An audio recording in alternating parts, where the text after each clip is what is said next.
Bonjour à tous, je vous retrouve aujourd'hui pour une nouvelle revue réduction des déchets, que nous appelons donc zéro déchet, pour faire comme les autres. Et cette fois-ci, je vais vous parler donc des produits que j'utilise dans ma salle de bain, mais pas spécialement des cosmétiques. C'est vrai que les cosmétiques, je vous en parle un petit peu tout le temps. D'ailleurs, je vous remets au fur et à mesure les vidéos dessus, que ce soit sur les savons, le dentifrice solide, les huiles végétales, enfin bref, j'utilise tout ça depuis très très longtemps. Du coup, je vous remets tout au-dessus au fur et à mesure. Là, je vais plus vous parler des objets, des choses que j'ai vraiment intégrées dans mon quotidien, donc au niveau de l'hygiène, etc. En sachant que j'ai vraiment pris le temps de les utiliser et de les faire utiliser à ma famille pour avoir plus de recul, parce qu'au fil des semaines, évidemment, on voit les avantages, mais on voit aussi les limites, les inconvénients, ce que ça fait aussi de sortir de sa zone de confort sur ce type de produit, parce qu'il y a quand même des choses qui sont plus faciles que d'autres dans le changement. Donc voilà, aujourd'hui je suis très contente parce que je prends enfin le temps de venir vous en parler. Alors, je vais commencer avec les brosses à dents. Je vous en avais brièvement parlé dans une série de... je sais plus, de favoris je crois. Donc il s'agit des brosses à dents en bambou de la marque Maibou Company. Donc celle-ci c'est celle pour enfants et l'autre à côté c'est la mienne qui est déjà bien abîmée, d'ailleurs ça donne envie. Donc je vous avais dit que les débuts n'avaient pas été simples parce que mon fils et moi on avait beaucoup de difficultés à s'y faire, que ce soit par rapport au contact du bois, enfin cette sensation un peu de bois au niveau dans la bouche par rapport au plastique, mais aussi à l'épaisseur de la base de la brosse à dents, parce que je trouve que c'est un petit peu plus épais que sur les modèles en plastique. Et puis le plastique aussi est lisse, donc c'est beaucoup plus doux dans la bouche. Celle-ci, c'est celle donc de Maibou Company, c'est la seule que j'ai essayée à ce jour d'ailleurs. Je trouve qu'elle est très très jolie. En plus désormais vous pouvez l'avoir dans une petite housse en tissu, j'aime beaucoup, et c'est idéal aussi pour le transport parce que moi je suis toujours embêtée, on est souvent en vadrouille et donc à chaque fois je m'arrange pour la faire sécher, la mettre sur le côté du vanity. Je trouve qu'avoir cette petite housse c'est top, et c'est du coup encore mieux que d'avoir un packaging en papier, même s'il est recyclable, l'idéal est d'avoir du tissu. Ça fait maintenant un bon bout de temps que je l'utilise. J'ai complètement dépassé cette limite d'utilisation au niveau de la sensation. Ça m'a vraiment marqué les premiers temps, et puis aujourd'hui c'est devenu très très ordinaire. Je ne me pose même plus la question, je ne ressens même plus la différence, comme quoi les habitudes font beaucoup. Je l'utilise au quotidien, d'ailleurs on le voit, elle est quand même, elle commence à être bien abîmée. Le point négatif, donc le confort d'utilisation dans les premiers jours, mais vraiment les premiers jours. Deuxième point négatif, c'est qu'il a perdu 2-3 brins au début, mais après c'était fini, j'avais plus aucun problème, et puis ça peut arriver comme sur n'importe quel produit. Troisième point négatif, ça pourrait être que ça met un petit peu plus de temps à sécher que du plastique, évidemment, puisque ça absorbe l'eau. Du coup, il faut toujours le laisser sur le côté et pas le mettre dans un pot à brosse à dents. Mais voilà, je trouve que c'est un petit détail en soi, je trouve pas que ça soit très très grave. Je peux pas encore vous parler de l'aspect compostable du produit puisque je n'en suis pas encore là, mais de l'utilisation. Ça fonctionne très très bien, c'est très doux, voilà, ça mousse très bien, ça ne gêne en rien l'utilisation. Au début, j'ai été embêtée par la souplesse des brins, je trouvais que c'était trop souple et du coup, j'avais parfois l'impression de ne pas assez me brosser les dents, et finalement, aujourd'hui, je commence même à l'apprécier parce que d'ailleurs, l'une d'entre vous m'avait dit des fois c'est pas plus mal d'avoir des poils souples, et je suis plutôt d'accord avec toi. Je pense effectivement que ça agresse moins et que pour autant mes dents sont propres. Je pense qu'il y avait un aspect psychologique quand même assez fort. Voilà, du coup, moi je suis plus en... Je prends des brosses à dents moyennes. Et là voilà, j'étais sur du souple au début, j'avais vraiment l'impression de ne pas assez me brosser les dents, ou pas assez me brosser la langue aussi. Et finalement c'est très très bien, et plus le temps passe, plus je l'apprécie. Aujourd'hui elle fait partie d'ailleurs de mes chouchous zéro déchet. Donc à voir maintenant sur sa fin de vie. J'attends de voir un petit peu ce qui se passe à la fin, mais je voulais vraiment vous en parler pendant que je l'utilise, pour pouvoir vous la montrer, que vous puissiez voir comme c'est magnifique et glamour à souhait. Elle se nettoie très très bien. Par rapport à celle justement en plastique, je trouve qu'on a moins de résidus à la base. Je l'ai remarqué notamment avec mon fils.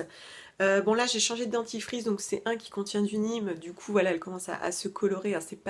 C'est pas la saleté de mes dents, hein, ce jaune. C'est vraiment... Enfin, j'espère. Bref, donc bon, lui mon fils il l'utilise ponctuellement, il alterne avec son autre brosse à dents qui est également recyclable et tout, mais au final mon avis a énormément évolué, ça va beaucoup beaucoup mieux, du coup affaire à suivre pour voir comment ça se termine. Ensuite je vais vous parler de l'auriculi. Alors lui ça fait un petit bout de temps maintenant qu'on l'utilise. Je suis assez contente d'avoir pris le temps parce qu'il y a eu des hauts et des bas, c'était pas toujours super. Parmi les changements, je trouve que celui-ci n'a pas été le plus facile, et encore aujourd'hui, je ne suis pas tout à fait au point. Donc là, c'est un petit bout de bois hein, finalement, hein, mais vous voyez qui est qui est façonné de façon à être plus agréable à l'utilisation pour pouvoir le mettre dans l'oreille et retirer toute la cire et retirer même sur les bords en frottant légèrement. Donc celui-ci c'est celui de l'Amazona, je pense qu'en bois c'est le seul qui existe à ce jour, sinon il y a toujours ceux en métal là qu'on connaissait déjà quand on était jeune. Alors le mien s'est cassé, du coup j'ai remis la boule, mais bon c'est l'ordre du détail, hein, parce que finalement vous n'utilisez que le petit bout ici. Alors ce qui m'a embêté, c'est que déjà dans l'utilisation, j'étais pas très à l'aise, j'avais un petit peu peur de me faire mal même. Donc voilà, je faisais tout doucement et d'ailleurs j'ai du mal à l'utiliser sur mon fils parce que j'ai vraiment peur de le blesser. Du coup mon fils, je suis encore à de temps en temps, voilà, quand il est sous la douche, je lui dis mets de l'eau, puis je retire comme je peux avec un gant. Je suis pas très à l'aise avec. Moi, ça commence à aller mieux, même si franchement je retiens mon souffle quand je l'utilise parce que j'ai vraiment peur de me blesser. Je pense que ça reste une question d'habitude. Au-delà de ça, ce qui m'a posé un réel problème, mais bon, encore une fois, je pense que c'est une question d'habitude, de normes et de référence, c'est que j'avais l'impression que mes oreilles n'étaient jamais vraiment nettoyées et du coup, régulièrement, j'avais tendance à les prendre dans le paquet de coton-tige de mon conjoint, un coton-tige pour vraiment bien nettoyer et là, du coup, oui, j'étais satisfaite et j'avais l'impression d'être propre. Je pense pas que je suis sale quand je l'utilise, mais ça ne nettoie pas aussi bien qu'un petit morceau de coton, vous voyez ? Donc en confort d'utilisation, j'ai encore du mal. Maintenant, sortir de sa zone de confort, c'est très sain et très intéressant. On évolue, donc chaque jour, je me remets en question là-dessus. Mais oui, ça demande un petit temps d'adaptation. Et d'ailleurs, mon mari n'est pas encore prêt à passer là-dessus. Et avec mon fils, j'ai encore quelques difficultés.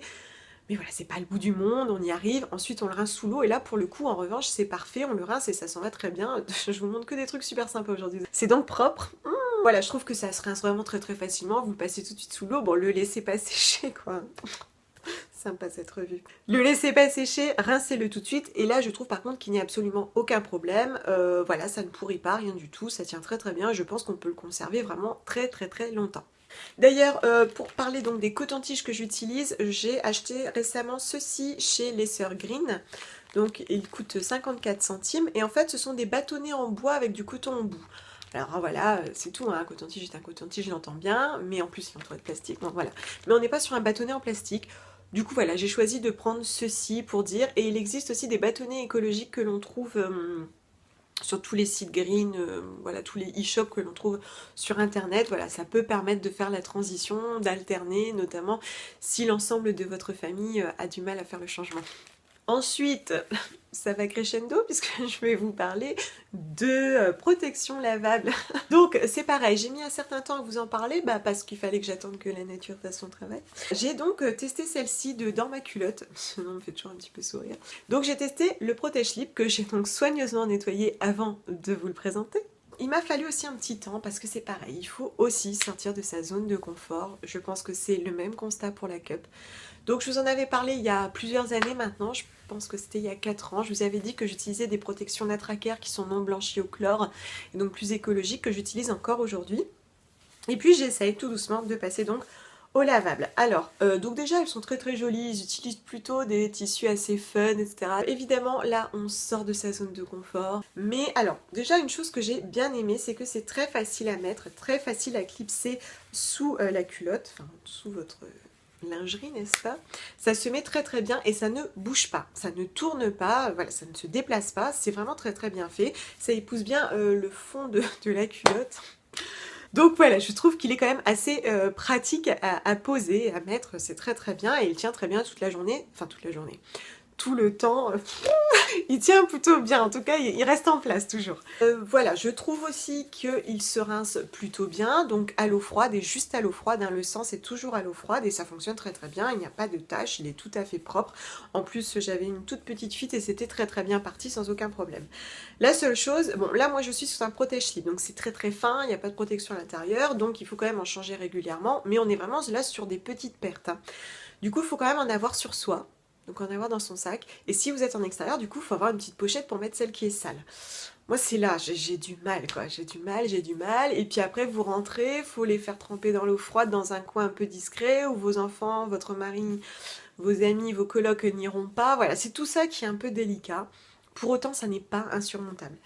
Ce qui est pas mal, c'est que quand même... c'est plutôt bien absorbé. Au début j'avais peur que ça reste en surface, que ça soit pas bien absorbé et tout. Non, c'est bien, ça ne traverse pas et ça ne tache pas les sous-vêtements, à condition de bien le changer régulièrement. Donc je suis plutôt contente. Honnêtement, c'est un bilan positif, même si j'ai encore quelques difficultés à sortir de ma zone de confort. De toute façon, je fais exprès de vous parler des choses qui sont difficiles pour moi, parce que c'est vrai que dans le zéro déchet, des fois on voit les gens, ils ont tout changé dans leur vie, ça paraît simple, et quand notre tour arrive, on dit oh la vache, ça va pas être simple. Et effectivement, ça n'est pas simple. Il faut évoluer, il faut prendre le temps, c'est normal, on a des habitudes, comme je vous le dis très très souvent, ça n'est pas facile de sortir de ses habitudes, de tout son conditionnement, de toutes ses références, toutes ses normes.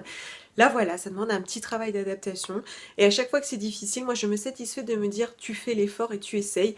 Donc voilà, j'ai essayé, et c'est vrai que là, la limite c'est vraiment l'utilisation. En revanche, pas de problème, ça tient bien, ça ne bouge pas, ça ne traverse pas, il n'y a pas plus d'odeur qu'avec un autre. Mais c'est vrai que sur les flux assez conséquents, je pense que la cup par rapport, parce qu'ils font des grands formats version serviette, je pense quand même que la cup est plus intéressante que la serviette. Parce que pour la gérer dans la journée, c'est quand même plus simple. Parce que là, une fois qu'elle est sale, il faut vous balader avec jusqu'au soir. Du coup, la cup, si vous avez un flux assez important, sera sans doute plus adaptée. Et puis je vais terminer avec un produit dont je vous ai déjà beaucoup parlé parce que ça commence à faire pas mal d'années que j'y suis passée, mais je trouve que c'est le plus facile, et du coup je voulais terminer sur cette note positive en vous disant si vous voulez changer quelque chose, ça y est, vous êtes décidé, ben je vous dirais commencez par celui-là parce que c'est le plus facile. Il s'agit des cotons lavables. Donc ça fait maintenant assez longtemps que j'ai changé, je pense que ça fait 5 ans maintenant puisque mon fils était bébé, et pour le coup je trouve que c'est vraiment très très facile aujourd'hui. Pour moi c'est une habitude, je me pose même plus la question, c'est vraiment entré dans notre quotidien. Donc j'ai commencé à vous en parler, mon fils était bébé, du coup je l'ai pas mal utilisé sur lui et sur moi. D'ailleurs je vous reparlerai très prochainement du démaquillage pour lequel j'utilise principalement ce type de carré lavable. Donc ces carrés lavables, je l'utilise à la place du coton, donc pour me démaquiller, pour débarbouiller mon fils, je sais pas si c'est pour retirer une petite tache, par exemple je fais beaucoup d'allergies au niveau des yeux, mes yeux qui pleurent, donc pour me faire des compresses au lieu de prendre un gant. Je sais pas trop, c'est plutôt pour le démaquillage et mon fils en général, hein, majoritairement c'est pour ça. Et c'est vrai que je trouve que c'est très très très facile à utiliser. Je les lave dans un petit filet, ça se lave très très bien, ça résiste très bien au temps. Honnêtement, alors la seule difficulté c'est qu'il faut quand même en avoir pas mal. Moi je vous conseille d'en avoir une petite dizaine chez vous pour les faire tourner et toujours en avoir des propres sous la main. Donc celle que je vous présente, c'est celle de l'Unique pour bébé dont je vous avais parlé, qui est très très grande. Il existe différents formats. Celui-ci est vraiment très grand, mais moi j'apprécie d'avoir des grands formats comme ça pour le démaquillage ou pour débarbouiller mon fils maintenant qui est grand. Mais j'en ai aussi des plus petits qui sont carrés et qui sont tout aussi bien. L'avantage de ces produits en plus, c'est que si vous savez coudre et que vous aimez ça, vous pouvez tout à fait les faire vous-même. C'est déjà un point économique hyper intéressant. Vous pouvez aussi les faire double face. Au lieu de faire un côté comme ça, tissu imprimé, et un côté bambou, vous pouvez faire deux côtés bambou. Comme ça, vous utilisez une face un jour et le lendemain, vous utilisez la deuxième face. C'est encore mieux. Et vous pouvez aussi les acheter. Donc moi je vous conseille quand même de favoriser les petits artisans parce que pour le coup, il y a aujourd'hui énormément de créateurs qui proposent ce type de carré lavable. Je vous mettrai quelques adresses en dessous si ça vous intéresse. Si vous voulez aussi acheter en local, c'est vraiment très intéressant. Vous avez des petits paquets de 10, souvent des fois même de 5, c'est pas très très cher et ça dure extrêmement longtemps. Après évidemment alors les choisir. Donc vous allez voir qu'en fait il y a désormais plusieurs possibilités. À l'époque c'était un petit peu plus restreint. Donc vous avez le premier carré, voilà, que moi je n'aime pas du tout, mais voilà, après c'est vraiment à vous de voir. C'est celui fait avec une matière synthétique qui est donc du polyester, sauf erreur de ma part. Au toucher, ça ressemble un petit peu aux serviettes, vous savez, Nabadji là, qu'on trouve à Decat. Et en fait, moi ce que je n'aime pas, c'est que je trouve que ça n'absorbe pas assez. Si vous avez déjà touché ces serviettes, vous comprendrez sans doute ce que je veux dire. Je trouve que du coup, ça n'absorbe pas assez et que ça n'attrape pas assez de matière. Mais voilà, libre à vous. Moi, je préfère les matières naturelles, donc coton, eucalyptus, bambou. J'ai commencé par le coton, je trouve que c'est très très bien. J'aime un peu moins tout simplement parce que ça a tendance à devenir un peu rêche au fil des lavages. Voilà, mais ça fonctionne bien. Pour ma part, je préfère les matières un petit peu plus douces comme l'eucalyptus et le bambou que je trouve aussi plus souples, même dès le début avant même de les laver. Mais je vous dis, c'est vraiment très très personnel. Donc j'utilise plutôt ces matières-là en sachant que l'eucalyptus a été pas mal décrié parce que voilà, apparemment pour la transformation c'était assez coûteux en énergie. Sachez qu'il vous reste et également l'eucalyptus. Je sais plus ce que je vous ai dit, mais en fait le premier donc c'était le bambou et du coup il vous reste l'eucalyptus. Dans tous les cas, même si la transformation est polluante, ce sera toujours moins polluant que d'utiliser des cotons jetables. Ne pas acheter un sachet de coton mais plutôt 10 carrés qui vont vous durer 3 ans, 5 ans si vous en prenez soin. Pour moi il n'y a pas photo évidemment, c'est bien plus économique et écologique. D'ailleurs je possède certains d'entre eux depuis le début et je les utilise encore à ce jour. Ils se lavent très très bien. Pourtant avec je me démaquille, donc c'est à dire que des fois il y a même du mascara et des traces noires et ils sont toujours impeccables vu qu'on peut les laver la plupart du temps très très fort. Donc ça vraiment c'est un premier pas qui est plutôt assez facile. N'hésitez pas si vous avez envie de tenter, si vous avez des enfants aussi, pour nettoyer leurs fesses, ça fonctionne très très bien. Dans ces cas-là, je vous conseille des lingettes justement plutôt comme celle-ci, un peu plus grande, pour pouvoir bien les nettoyer quand elles sont trop petites, c'est un peu le risque que ça déborde quoi. Donc prenez-en des plus grandes, et puis voilà, vous les dédiez pour le change, et d'autres pour le visage, et enfin des dernières que vous pouvez garder dans le sac pour nettoyer les mains, voilà, ils ont mangé, se sont mis du chocolat partout. Voilà, je pense que l'idée aussi c'est de prendre le réflexe d'en avoir toujours un dans son sac, comme on pourrait avoir un mouchoir en tissu. Voilà pour cette petite revue, je vous remercie beaucoup de m'avoir écouté et regardé. Si vous avez des questions, n'hésitez pas, et moi je vous retrouve très très bientôt. Bye!